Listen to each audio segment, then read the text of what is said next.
When chapter 1080 of One Piece dropped, we knew that when the anime got to this moment, the Galaxy Impact was going to look phenomenal. But what we saw was beyond expectations, I would argue, for the vast majority of viewers of the moment.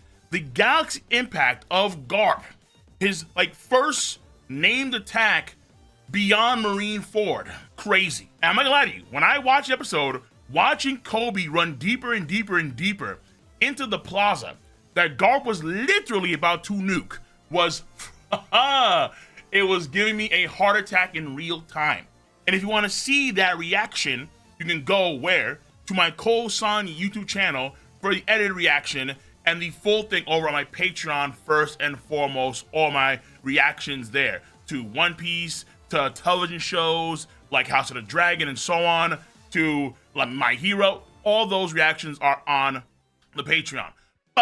But this episode, beyond the Garp Galaxy Impact, doesn't necessarily have too much going for it.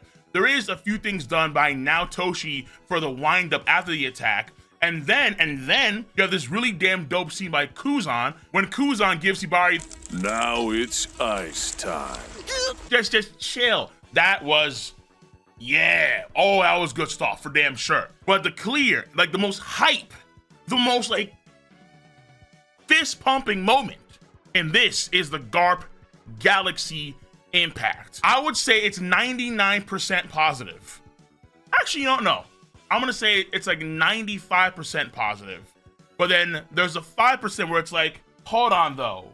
But before we get to the but, I'm gonna give credit where credit is due, particularly for what we see in this episode involving Garp, because that is the prima, the sauce, the amazing. This is incredible. Now, first and foremost, the episode as a whole, when it comes to its creation, the screenplay is accredited to Akiko Inoue. The art direction is accredited to Dino Santos, who also was in charge of last episode with the Shanks and the Divine Departure phenomenalness. Is that even a word? Doesn't matter. Only knows that it's a 10 out of 10. Easy.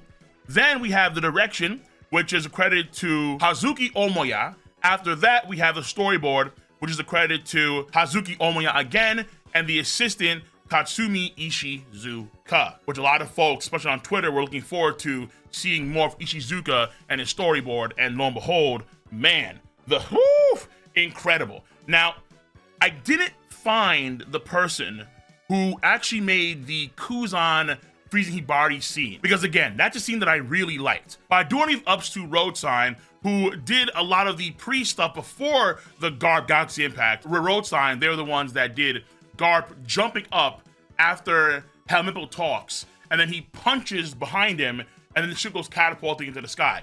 Now, real quick, this scene I thought was very interesting because this scene to me felt like it was CG, but I'm not too sure it's all CG. And after going on Twitter, I did kind of confirm that, okay, let's say a part of it, let's say the ship was CG, but Garp's animation style is not CG. That's as far as I understand. So the scene itself was pretty damn cool, and it does explain how the ship got into the air in the first place, where Garp was his own coup de burst. He literally punched it and then catapulted. So we thought the Mongol would happen. The anime confirms, yeah, it was basically Garp doing that. And then afterwards, again, the aftermath of the Galaxy Impact, where you have Prince Groose make the clay wave, when you have Garp touching down and the ship as well, that was all done by Naotoshi, aka Goat Toshishida. Always got to pay respects to the dude who has been around for such a long time in the Toei scene. Scenes like Marco going full Phoenix form and attacking Kizaru, he's been there for such a long time, and he's maintained greatness through and through. How can you forget about the first Gear 4 transformation, also done by Naotoshi Shida, or Snake Man against Katakuri, Naotoshi Shida. The man is goated through and through. But for this episode, who are particularly goated are these names right here. Chris, aka Yen BM, Anikari, Shota Shigetsugu, Vincent Chansar, and Tomoyuki Takahashi. Now, why are they goated? Galaxy! Impact! It was beautiful.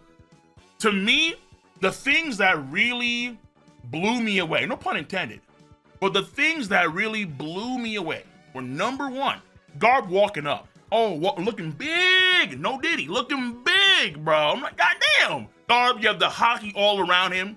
You have the effects of the black and then the red, and then like the lighter shades of red, like the orange, and then you have like the yellow, like the blend of the hockey around Garp when he was walking on the ship. Oh, that was superb. Oh yeah.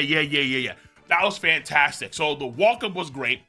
And then what I particularly really enjoyed the most was seeing the galaxy and the space shots behind Garp, and Garp almost like a star in the middle of all of that.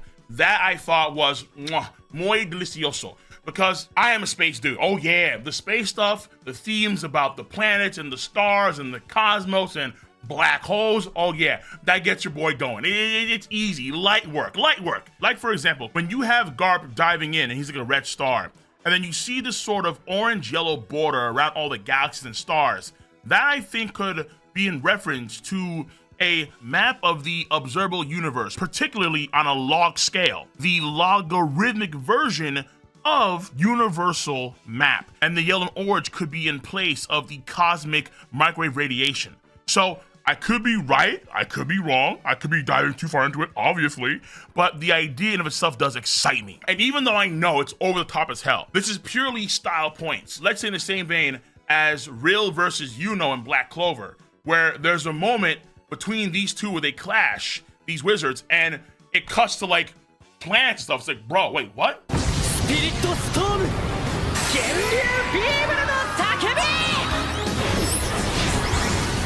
Wait, what? It's pure style points, but it doesn't change effectively what Garp did.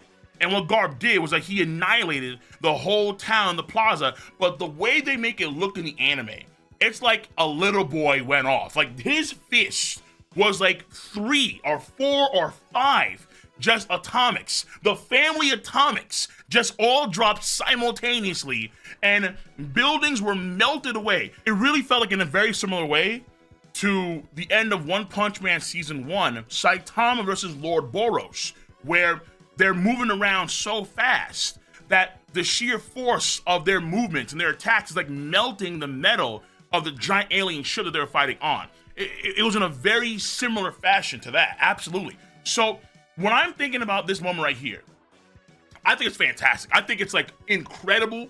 This is for damn sure one of the, in terms of style points, it is one of the best looking attacks in One Piece like ever. This is like top 10, top 5 among all of the attacks we've seen throughout the entire story of One Piece. Now, obviously, people have their own style, right? People have their own way of doing things, and viewers are going to like prefer one style over another style, things of that sort. Like everyone's different. But I would say that the vast majority of people are like, yeah, this was, and as it should be, this was incredible. And as a longtime One Piece watcher, as a longtime One Piece reader, it really does feel incredible. In the early 2010s, 2000s, I mean, this sort of animation for One Piece back then would have been inconceivable.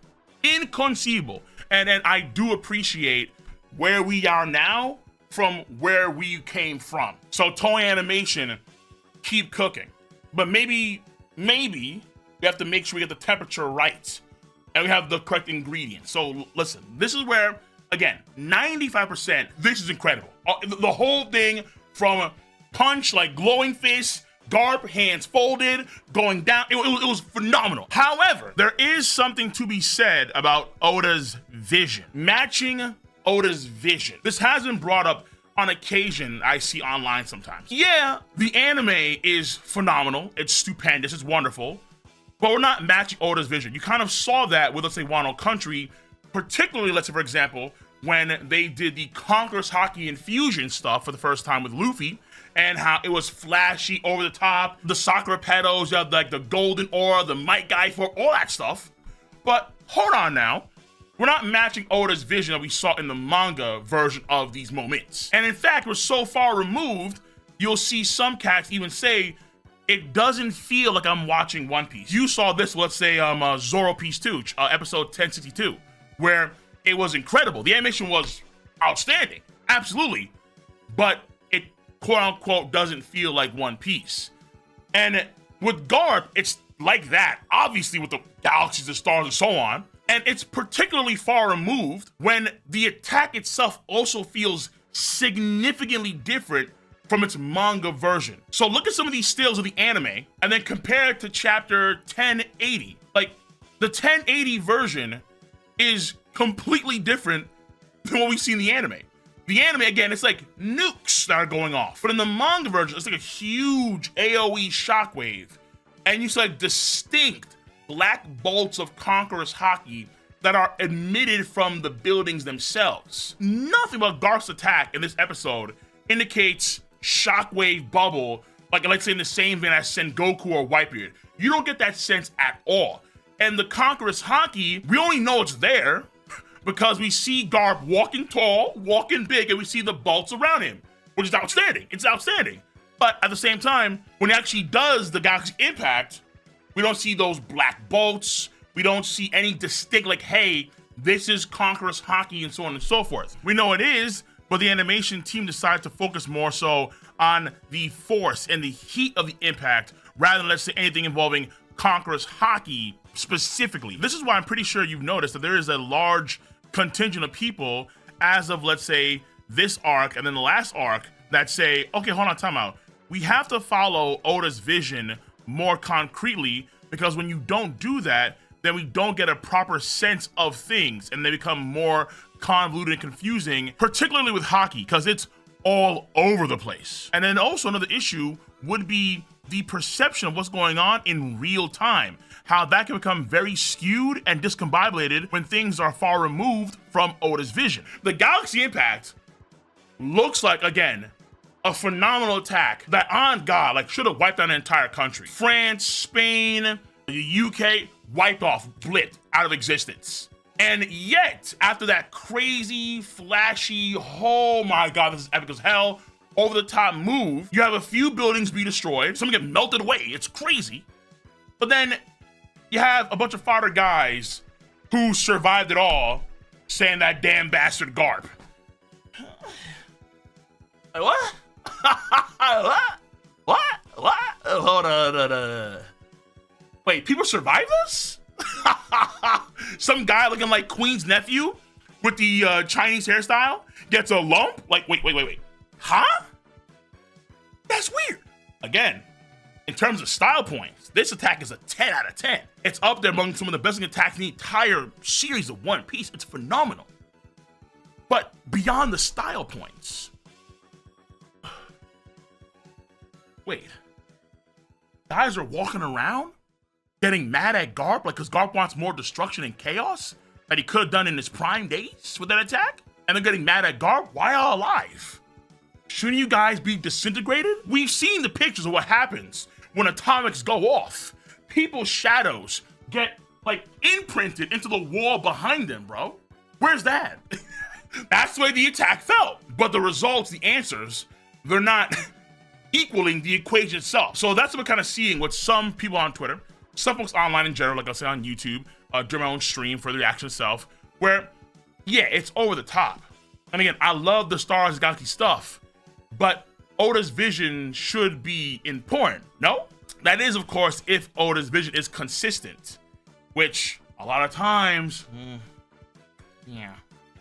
And honest to God, I think that it's important to have the style points no matter what, because the style points are what draws in more attention ultimately to the One Piece story. And as a result, you get what? More attention, more views, more merchandise sales, more events, and so on and so forth. So yeah, the style points may not match Oda's vision, but at the same time, someone who, let's say, was on the fence about watching One Piece, they could see what they just saw and is like, yo, what? I know I'm behind, like, 1,050 episodes, but Akeno Yume wo Kagi Azume.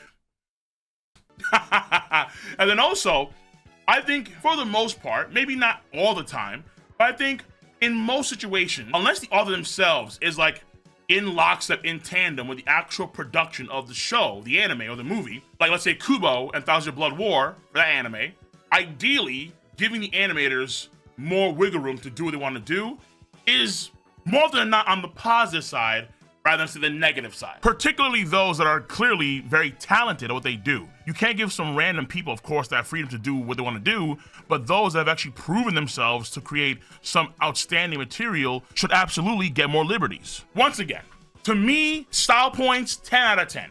I love the GARP Galaxy Impact. It was incredible. It was phenomenal. It was what we wanted to see. An attack that you have to rewatch and rewind the same way you would do episode 1074 when you have Luffy and Kaido going off.